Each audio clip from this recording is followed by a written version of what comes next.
So with all the work that you're doing in the community, Yeah. and all that, is that giving you the contentment? You know, is there more to come for Leo Tanoi as far as, you know, what you can do, what you're gonna do? Yeah. You know, Oh yeah, I've got big plans. is there another opportunity that you're gonna put your hand up for? Oh yeah. Like I was saying, you know, I reflect on my parents coming here as Samoan. Yeah. And you know, I was saying to my brother, you know, I really think a lot about the old man. Yeah. What I really think about it is that he woke up at 3 o'clock in the morning to get to Westfield Freezing Works to work in the freezer at 4 o'clock in the morning. It just breaks my heart that, you know, I can't forget that. Mm. And then on top of that, his Christian faith and his willing to help other people in the brand of peace and love that he was teaching. Yeah. As more mixing of that. So that's their legacy. And like I Oh, say, what's our legacy? definitely. Yeah. So I work with a lot of people about what's our legacy. Yeah. So with a group of guys that we formed the Pacific Business Sports Entrepreneur Association. Yes. And we essentially, on one side of it, we have a social media formats where people can just interact in business. I'm the least business of our crew. Okay. And that's what we provide. People talk, you know, on each other. Islanders, we encourage Islanders, multi-Pacific Islanders to talk about their business. Are you looking for a scaffolder, electrician, a plumber, a criminal lawyer, or something? Yep. So just recently we had our dinner, and we invited Tiana Epati, who is the head of the New Zealand Law Society. She's the first woman and the first Pacific Islander in 180 odd years to hold that position. So she's the head of the Law Society. And we had another man from Samoa's head of the Samoa Business Commerce. And then we had Bridget Foliaki, who won the World's Cookbook this year. That name sounds really familiar. Yeah, Surname, Mahi. They go. went to Centuries too. Okay. And yeah, so what we're doing is working with our brothers and sisters to that first side, the social media platforms is for people to talk about business. Secondly is about kind of like introducing people, speed dating, business. As far as business. building connections and with the networking. Yeah, and then the third part is what we're developing is formats or transparency and how we can work with our business sector to hopefully support different areas in the community. So our pillars are community, culture and commerce. So commerce is what we're working on, is for us is the link. So I mean, at the end of the day, we hope that, you know, we can also build awareness about business, but also use business with sports. So we've been working with the National Rugby League, and some of our colleagues within our crew work closely with other business people, and we were able to negotiate the sponsorship. Some of the guys negotiated sponsorship and introduced Oxen Farm to the NRL Pacific Test. Okay. And so now you see it's... So when you're talking about rugby and stuff like that, are there any big names that you guys deal with as well? We deal with all the top players. Polynesians? Yeah. So we had Samoa team come. Fantastic. Everyone comes. That's a Samoa Rugby Union or Samoa the tour? Rugby League, but now we've moved on to Rugby Union. So because we're called sports entrepreneurs, we systematically are looking at sports and bringing the sports, and they've got a lot of wealth of media and attention, popular culture. A lot of our people are interested. A lot of our people's money is going into supporting teams and clubs. So what we're trying to do is work, you know, with these clubs, with the teams, to build awareness about culture, about business. What's the name of the organisation again? Pacific Business Sports Entrepreneurs Association. And you guys are based here in Sydney? Yeah, we're based in Sydney. And you guys network with because there are other business entrepreneur sort of organisations. I think there's one in New Zealand as well. Yeah, there's a lot. Yeah. Oh, that's fantastic. Yeah, so our one, this is our second year, so we're doing really good. You know, we hope to, and that's what I was talking about, legacy. Yep. Our parents' legacy, you know, is bringing us here, bringing us up, getting us educated, and then at the same time building churches. Yeah. Literally. Okay. Or if you're Catholic, there's already churches there. You know. But when you say that you know you have an organisation to help aspiring entrepreneurs and stuff like that, like this is all within the Australian community, the New Zealand community. Is there a way for it to give back to Samoa or Tonga or Fiji? Well, we work with the Pacific Island Trade Invest, and we look at countries that are importing stuff and exporting, and then we work with them to find wholesalers here. Oh, that's awesome. Yeah. It must be hard. There must be a lot of red tape when it comes to dealing with governments and all their you know, sub-organisations. I happen to with customs and even, you know, and stuff like that. Well, they come and do their trade shows. And so they've got the Pacific Island Forum, which is basically all the prime ministers of the Pacific, especially Australia and New Zealand, and then the Pacific. And then underneath that is Pacific Island Trade Invest. That is the executive arm that does the business. So they have a commissioner, and so I was friends with the commissioner, and we did different arts projects. When I was creative producer for Pacific programs out at Kasula, I was working with them in arts projects, and then I was able to maintain that relationship and introduce them to our business team. And then our business team, we have Bernard Tuimo, who's MGA Insurance. My friend Robert Skeen, who is in real estate, and then we all work together. You know, we look at a vision, and then we slowly, because everyone's running their business. And if we can run together, run in numbers, and do our business, and you know, instead of hiring other tradies and other this, well, why not use a Samoan Māori trader? You know, why don't give? So we build a what do you call the listing. And then of our people, and then we advertise it, and so people can go and I'm looking for a rigger. You know, I'm looking for a criminal lawyer. That's one that comes up. That's so good. And so that lives on its own, you know, and then you know You guys are almost like a directory, like you know. Yeah, there's a directory that we have. We've got about 2,000 members, all online, all on businesses. Oh, that's awesome. You know, I encourage all Māori Pacific Islanders in Sydney and that to jump online and then have a look what everyone's talking about. Could be some trash talking there, could be this and that. But you know, you can find skilled personnel to help assist you. You know, and you can get the brotherly love deal. Yeah. Oh, you got is that an actual thing? Well, you can, you know, like a product that sort of that you have. Well, we encourage people to do business, you know, with our people, you know. Okay, that's fantastic. And so you just leave it there, you know. Yeah. Yeah. So and then we look to build things, look to do festivals. Excuse me. Look to engage the education, welfare.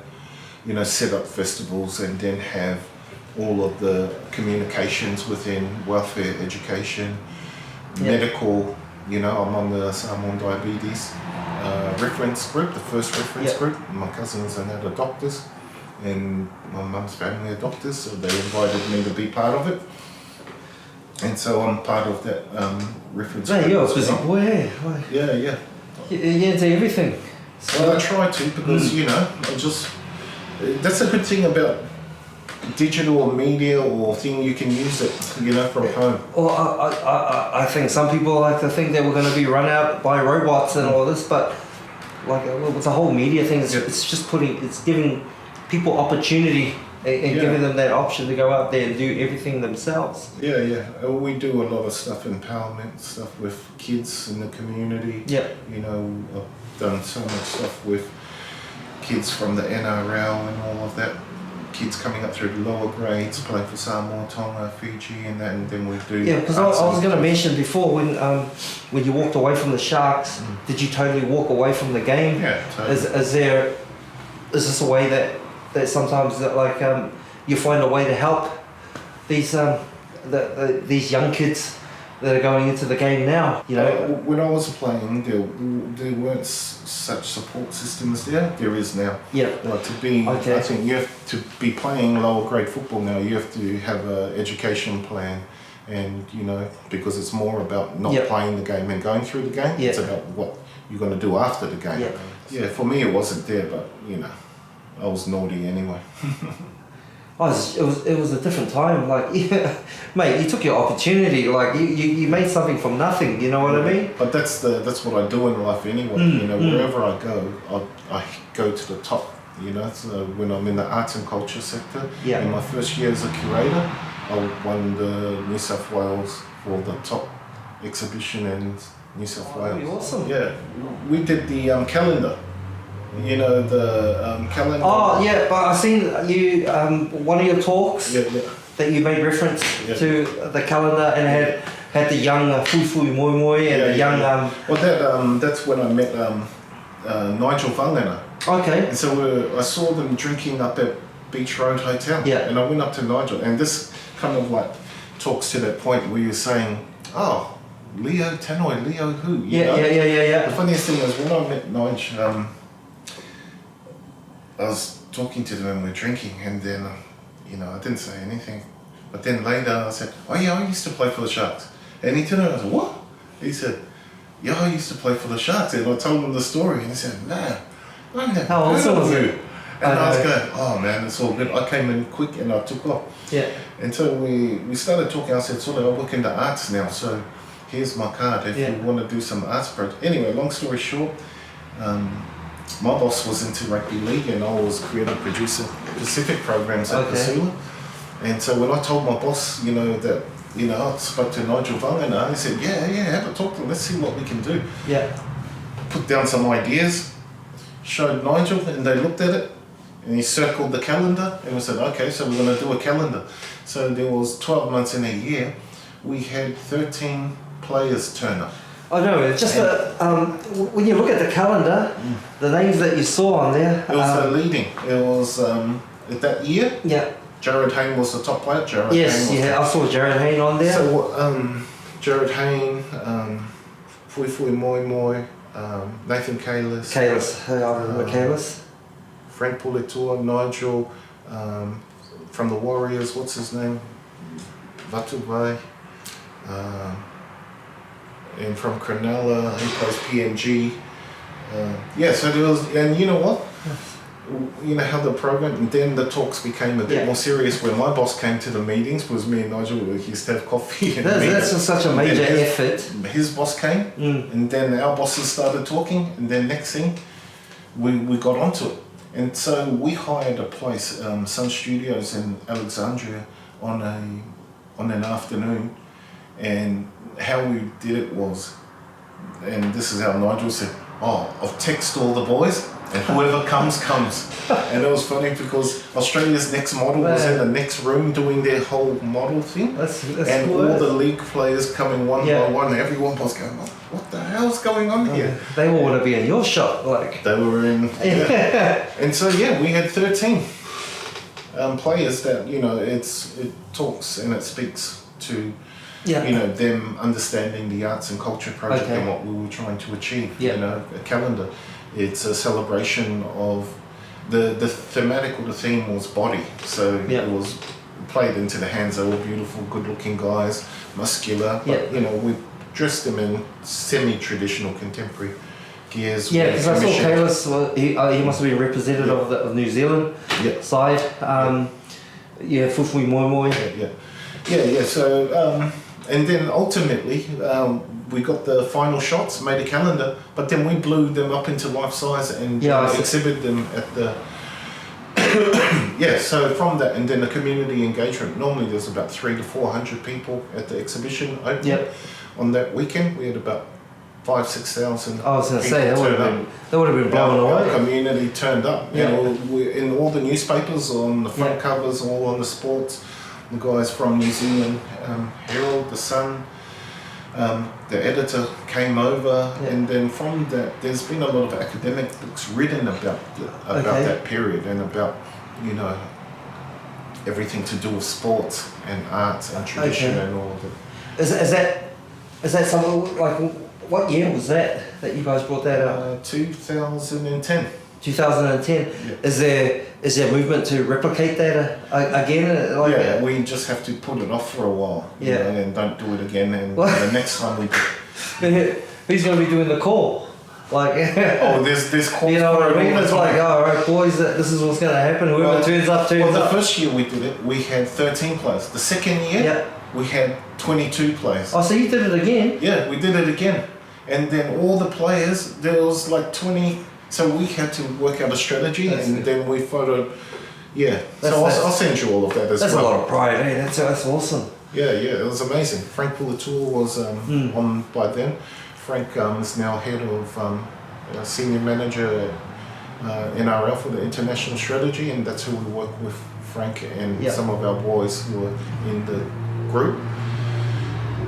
To, you know, at the end of the day, like, when you look at the game, the city country got the axe. Yes. Okay?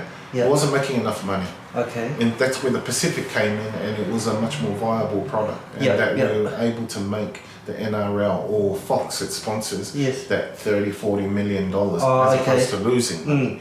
And so now it's built. But what we get as a group is the ability to assist in programming the games, assist in doing activations around the game.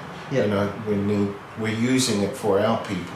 It's a commercial venture, it's a business, and they're very strong and they make their money. But it's how do we, you know, we're infancy stage, but we've done quite a lot of positive stuff. Okay. Yeah. But as you know, people are always trying to throw stones at people, and they're the people that do nothing. You know, people that don't have the drive, the passion, and the power. They've only got the ugliness of themselves and not knowing that they're negative. You know what I mean? We're way beyond that. But at the same time, like, despite all that negativity, you just got to keep motoring along. Like, we do. You know, you're going to get knocked down and knocked back, but you just got to keep on going. Through time, we'll all wash out. I've learned that, you know, you got to choose all your friends and colleagues to deliver things, you know.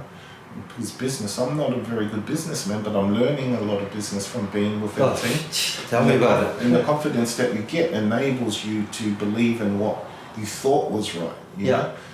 And it helps you to cut through all the clutter, the negativity. So I've been very fortunate to be with the boys, to listen to them, to listen how they do their things, and it gives you, like, you know. But I can honestly say, being with the group for the last 2.5 years, my business has increased. That's awesome, man. Well, I can honestly say that, and I giggle to myself. But it was because watching everyone talking online, everyone talking about philosophy, ideology, straight up business, and then, you know, strategies for media and marketing, and that for me, I'm, you know, running a sole trader business for 20 years. I'm getting ready to take the step into a company, you know, and starting to look at how to grow your business and then how to sustain the growth. And so I'm happy to, you know, for everyone to kind of like talk and share ideas and then to get further assistance from my friends. Oh, that's fantastic, man. Yeah. So that's what I really like, is all the positivity around you. Yeah. And it wakes you up from being lazy, tired, depressed, you know, all of these things. Well, that's just life, eh? It's just like I said, like when you sort of get knocked down, or you have that lack of energy that particular day, that particular week, you just got to find a way to get back on that horse again. Yeah, like people are doing that, and there are a lot of successful Māori and Pacific Islander people, very wealthy, but they're out there, you know? Yeah. And, you know, they don't want to really be known too much because they have too many people wanting to. So, Lee, you know, can you give us the... Yeah, I was going to say, it's like the cuzzies, eh? Yeah, the cuzzies and that. But that's what we're trying to tap into, the wealthy people, to look at playing a de facto part in, you know, like a government funding organisation. So if there's artists also 2K, 5K, You know, Yeah. we're in a very early stage, infancy stage, but I can see it all happening. But more importantly, like refer always back to the legacy of our parents. Yeah. What is our legacy? And I say this to our boys, and we dream. Yeah. And one of the main things is to never stop dreaming and never stop the size of the dream. And because at the end of the day, when you get the empowerment to enact and action Jackson, you know, because of confidence, and you can fail, but it's good to fail. Because the more times you fail, I'm glad you said better. that. That's pretty important, because It's important when you talk about dare to dream, Yeah. and you set yourself that maunga, you know, and it's like that, it's right there, but then you've still got to climb it. You know what I mean? And it's that stuff in between that's the thing that's gonna test everybody. Well, I heard recently, I listened to a lot of, my friends were downloaded in our business crew, we were doing the business night. And I was downloading some music from his USB, but on his USB had all of the motivational speakers. It was like about 100 of them. And I downloaded it as well. Yeah, that's and I awesome. came home the next day and it was all there. I just listened to them. There's a story where when the people came to America, the early settlers, and the Indians were there before them, that some people came from the east and then they traveled to the west, but they had to climb the mountains. And so it was the people that visioned themselves on the other side of the mountain that got there. Then the people that didn't vision themselves on the mountain gave up, collapsed. Mount Everest too high and too off. So a lot of it is dreaming is good. Like when I played football, I dreamt and then I made myself available in terms of what needed to actually happen. So there was a lot of sacrifice. And so when we go with my brothers and that, and we go from my friend's house, Punchbowl, to Revesby, and it's hot 34 degrees, I would run all the way back, you know, in the heat. Right. That's some David Goggins stuff, eh? So you got to dream the dream, but then you got to have a strategy, a strategic plan, and a plan, and that you have to make goals. This is all I'm learning from. I know, but you know what's really important. What's super awesome is the fact that, like, you know, when I talk to the Mongas over there, you have this dream. But it's also good that you're setting up these little stations along the way, so you can keep yourself in check to keep you going. You know, organisations like yours. We have a 4-hour association. We have a strategic plan, 1 year, 2 year, 3 year plan, but we've got a 10-year plan. By the time we've got 10 years, we want to have a physical structure that we run our businesses out of, a hub where Māori and Pacific Islanders can come to create arts and to do performance, have a theatre, have shows where people can come and do their shows, they can make money, all of that, performances, you know, arts, and then welfare as well, you know, a hub. Because that's what our parents' legacy, they were building churches. So we're not building churches, we're building cultural and arts facilities where we can house education and welfare, and that, you know, there's always going to be a lot of churches. We're not, you know, against it or anything, but we are for investing funds into investing into us. That's so awesome, man. It's not saying that those investments in the church are not doing anything for them, but we're talking about here on this earth. You know, we want to look after people or educate people while we're here down here. You know, while the churches is more about a bit of down here, but more over there. You know. So I think you got to start doing your own motivational. I think that's really inspiring. Especially hearing the story that, you know, from where you came from, all the things that you've been through, you know, what you're doing now to help, you know, the greater Polynesian, you know, communities, and as well as the Aboriginal, as well as the gay and LGBT. I think it's fantastic. And I just get into it. I'm not into following stuff. I have to be out there in the tip of the spear, because that's where our parents were.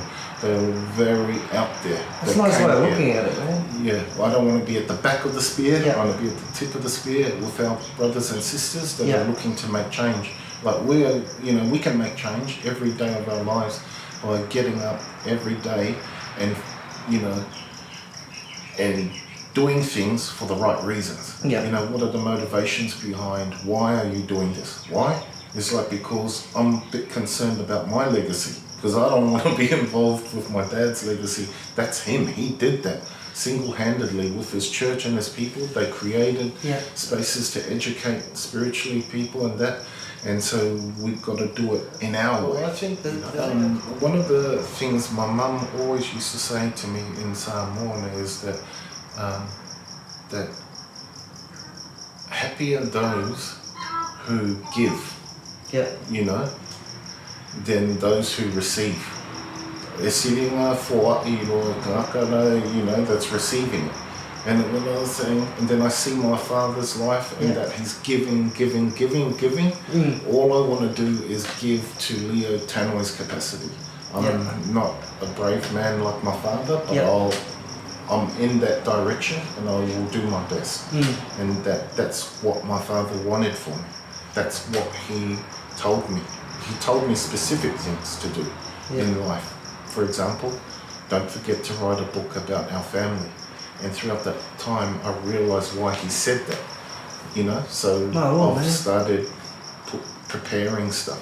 But separate to that is understanding his and his generation of Samoans that travelled their whole thing to come and bring us out of Samoa to get another life. And you know, it's interesting. We were talking this morning about that. You know, are we really getting a better life, or are we helping people that we don't even know, or they're just taking us for a ride, or what's the story there? And there's a lot of sentiments, as we probably know, that people feel that they've been taken for a ride. But I think it's more about it's about giving. You give to give. And you don't give to receive. Oh no, most definitely. It helps. You know, my cousins come over, just take the money, don't worry about giving it back, just take it. Where did that money go? Did you guys end up building that house? Oh no, the house and everything. The taxi's got brand new tyres. No, we put it on the other house. Wow, man. So, I mean, it's hard, you know. As you know, in Fa'a Samoa, it's very difficult living outside. But, you know, generation by generation, it shows that the remittance to the homeland decreases the more generations here, because, you know, we're out here living our life and stuff. But, I mean, it's good. For me, it's more about remembering your ancestors and remembering their legacy, and it's understanding what could your legacy be. Oh, most definitely. History is, especially with the Samoans. You know, I can't speak on behalf of. You know, maybe one day I can, because I'm really interested in Polynesian history in itself, like the Fijians, the Tongans. You know, where they came from. Well, I do a lot of that work helping Samoans too. And I think one of the helpful things that you can do is learn about Fa'a Samoa in English first, because it makes sense. You know, if you're not speaking fluent Samoan. Where would you find, you know, all the relevant information? There's a lot of information now, you know, about through our ebooks? culture. Oh, just because I've looked, you know. But it's better. Listen, it's better to engage living people. It's like that thing I was saying. It's about engaging people. But for me, okay, so I have 2 to 3 makais. That I know who they are, I know who their titles are, and I know where they sit within the whole Fa'a Samoa.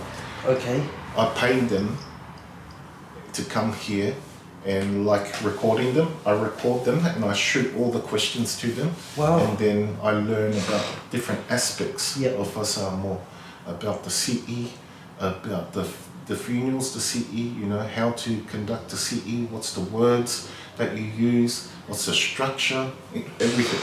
Is that because you have to, because you have a title, or you've accepted the title? Well, I accepted the title. Well, I didn't accept my title. They wanted me to take it. So my title's from Sasakele, Lalau, and my mother and her sisters and her brother, and that they came to me and we had a chat, and they wanted me to take the title. Yeah. And so I was going on, I can't, I know what it takes. I saw the old man go through it. I saw highs and lows of it. I'm not fluent in Samoa. They said you don't need to be fluent. You just need to. Really? I get the impression you almost got to speak a different language. Well, that's the that's people just being, it's true to an extent. Yeah. If you're within the practicing and you're engaging the culture. It's almost like a whole different jargon, like how the lawyers talk. They have that, that language that they talk. You can learn it. You can learn it. So I started learning it. Yeah. It's about, to be honest, it's about creating time for it, and it's about a strategy for it. So my strategy is read a lot of books. Yeah. Watch a lot of YouTube, all the ceremonies. Yeah. And then start engaging some guys. And so my mother first told me that I needed to speak to some guy, and I was going, who is this guy? And then later on my uncle said, oh yeah, he'll come and teach you, da da da. So I ended up going up to him, and then I used to go there and I record like 6 hours sittings, and then go back and learn it and listen to it and understand what they're saying, and that builds a brick and another brick and another brick. And then I've now started sourcing other Makais, to give me their perspectives and help me build my more knowledge, so that it's not just books. Some things you can read are incorrect, especially in Fa'a Samoa. You've got to be careful. So it's good to engage living people and get them to teach you, some things, how to address people, how to, invite people to come to eat. There's, that involves a lot of time. Well, you have to. That's what I'm saying. But it involves time. If you don't make the time, it's never going to happen. Put it that way. But did you do it in because you wanted to find out more about your position? Being a Makai. So you can learn more about it. That eventually you'll slot in and you'll take that role. Yeah. Well, initially first was just to understand it, to understand why all the iakongas were going from here to there and there to there, why the povi was going here and there, and the $50 and the can of Coke and all of that. So that's why, is to have an understanding for appreciation of the culture. So, I was starting to drift away from the culture, and there was a period in my life where I felt that, things aren't going right. I think I need to get back to the basics. Who are you? Where do you come from? I speak on behalf of my own personal experience, and you know what? You definitely cannot turn your back on where you're from. You cannot turn your back from your own culture. Never give up, or never believe that you're never gonna learn it, because they're all limiting. You're limiting, you condition yourself. If you start saying that to yourself, that's what's going to happen. If you go look at the high jump and you go, oh man, I'm not going to make that, there's a good chance you're not going to make that, and that's what you need in the first place before learning Fa'a Samoa, is the reason why you're going to do it again, but to make time, to give you time to, for the strategy, how you're going to engage, buying books, watching videos, going to church, sitting at church, watching the Fa'a Samoa happen, asking some of the Makais, what's this and that, This is how I learned over time, was just asking people, what's this, what's that? And, we're born on the outside, but the outside people are getting smarter too. So is it different when you how you spoke to different Makais and all that? Is it like, are there different rules in certain different families, different rules, different villages, and stuff like that? Like, is it for something that happens at that part of Samoa? Is it different to that part of Samoa? Well, that's what they call in Samoa anganu'u. Is its culture. But anga I whanua means specific to that village. Okay. So there are specific things. We all do the other ceremony, but then people do the other ceremony differently. Yeah. You know. So what is generally is Samoan cultural practice throughout the hundreds and thousands of years is called anga nuku. Yeah. Anga, the ways of, or the culture, or the language of the nuku. Yeah. And so that's the anga nuku. Yeah. But when it's the villages over time, they end up practicing it differently and changing the ritual differently. Yes. You know? Yeah. So for example, I was watching in Amaile when they're doing the tau ili ili, and a guy throws the cup back after the thing, and then the old man says to him in Samoan, hey, in this village, no one throws the cup, okay? Just letting you know. And then they continue the thing. You got to be respectful. When you go into someone's village, you better understand all their protocols. Because you might get a kalepe or the omanga will come and fussy you because out of disrespect. You disrespected their people in their village. Well, you definitely got to give them some respect. And so you need to, before you come over there, do a search on all the titles, all their salutations, how you address them. You can't just say, hey Harry, how you going? Okay. It's not like that. You have to understand that Harry was the son of this king, of that queen, and he was bestowed this way, and you don't say Harry, you say, Fionga, Harry, da da da. All right. You can't just talk to anyone. In normal Samoa, there's a higher language that the chief use. Oh wow. You know what I mean? I do my own research. I've started a long time ago. I'm stronger more in the Fa'a or the relationships, genealogical trees than I am in the language or the ngana.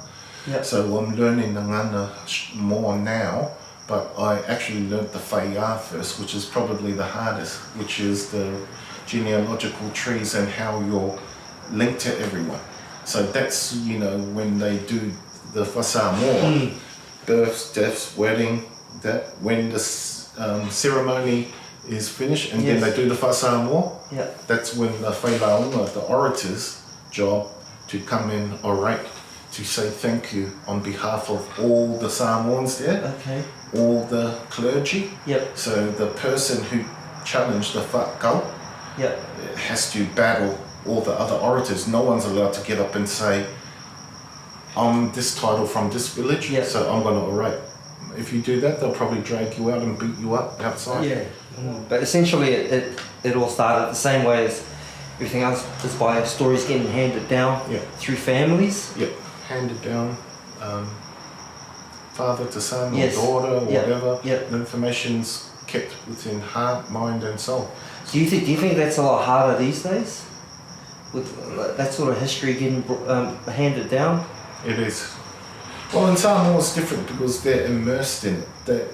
It's there every day, all day. It's out here. It's more about 9 to 5.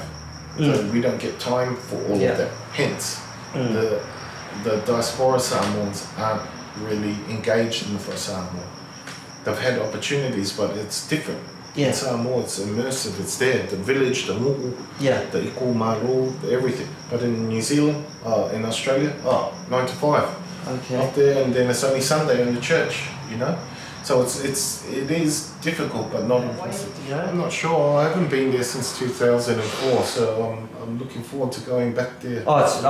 It's beautiful. I see it's the infrastructure's improved. That's for sure. All the government buildings. Well, Chinese sponsored ones. Eggy Gray's been upgraded. Tomasina. Look, Tomasina, that's awesome as. But it's just nice to drive around it and good to see, all the beaches are all being developed, which is great, and I just think they're heading in the right direction. I don't know how it goes because you pretty much, if you have a resort there and all that, then it's almost like a village resort. You know what I mean? So I don't know how placement with work goes. We're bringing the whole community into that side. You know what I mean? Well, there's been some recent developments about some villages that lease some of their lands. And they got like about $3 to $4 million, and they divided it amongst 57 families. So that's that argument about lands and titles and customary lands and leasing of land. Like, I was very skeptical in the past about it, but at the end of the day, if there was a safe way to that lands don't get confiscated, customary lands don't get confiscated, and that every family there gets the same amount of money, and that they help them invest their money, then good. But it's a bit early to see, you know, which guys ripped off everyone and take off with the book there and lease the land for 99 years, didn't tell anyone. There's a lot of myths and legends around all of that, but I think the best way is cases that come about, you know, because how many court cases? Not many. I haven't heard of any, but not that I live in Samoa. But regardless, I think what's good about, especially with media, especially with social media, now you've got a few other platforms where you can, you know, get that sort of news on what's happening, you know, and definitely just with the whole land issues, there's definitely a lot of stuff that's coming into the media, like you know, keeping you updated on what's going there. There's a lot of false media too. Oh yeah, most definitely. You know, fake media, you know, and what's the old saying? Believe nothing you read and only half of what you see. You know, that's it. Yeah. Awesome. Yeah, but Fa'a Lover, man. Thank you very much, also. Well, good, brother. So good. Chat. Fa'a Lover, thank you very much for sharing your journey. Man, you're a pretty awesome bloke, Leo. Some of the things that you've been through, some of the things you had to deal with, and to see you flourishing now, you know, with all your projects that you've got going. We'll love it, man. Thanks, I think it's fantastic. At the end of the day, for me, it's more about other people, you know, empowering other people, you know, to believe in themselves, to see the power within themselves, that they can do stuff, and don't listen to negativity and stuff. You know, be strong. You know, there's so much that you can accomplish. It's unbelievable if you let yourself into that world, because then there's no barriers. And then, you know, the limitations of what people condition themselves with. Oh, I can't do this. You can tell by their language, you know, all the time. I can't, oh no. You know what I mean? Whoa. You already started in front of the mountain and you cuckered your pants. Yeah. You know, it was a better strategy if you said, I believe in myself, I trust in the process of life. Yeah. You know, I believe that I can be successful in that, and that's what me and Pat, my brother, you know, we talk about it. Yes. About, you know, religion, spirituality. Okay. And that's what we're into, is believing in the power within Sole. Well, thank you very much. I think that's a great message for not only Polynesians but just people in general. Yeah, totally. I will love it. Thank you. That's a wrap. Talofa, everyone.